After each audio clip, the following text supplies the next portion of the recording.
আজকে একটা কই মাছের রেসিপি দেখাবো, বাড়িতে অবশ্যই ট্রাই করবেন, খুবই ভালো খেতে হয়। সময় আমি কই মাছ তেমন একটা খেতে পারতাম না, কিন্তু এখন আমার কই মাছ খেতে খুব ভালোই লাগে। এই রান্নাটা খুবই সহজ এবং খুব তাড়াতাড়ি হয়ে যায়। এই মাছগুলোর আঁশ পরিষ্কার করাই থাকে, শুধু ভালো করে ধুয়ে কেটে নিয়েছি। তারপর লবণ হলুদ দিয়ে একটু কড়া করে ভেজে নিচ্ছি। এদিকে পেঁয়াজ কাঁচা লঙ্কা আর 2-1 কোয়া রসুন দিয়ে মশলা বানিয়ে নেব।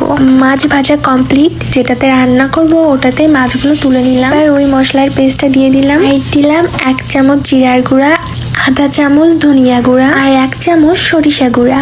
আপনারা চাইলে মশলাগুলো বেটেও দিতে পারেন। দিব সরিষার তেল।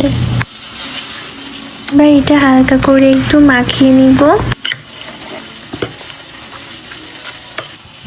এবার একটু হলুদ গুঁড়া আর পরিমাণ মতো লবণ দিয়ে দিব। সামান্য পরিমাণে জল দিয়ে চুলায় বসিয়ে দিব। তারপর ঢাকনা দিয়ে 15 মিনিট মতো ফুটিয়ে নিব। আমাদের কই মাছের রেসিপি রেডি।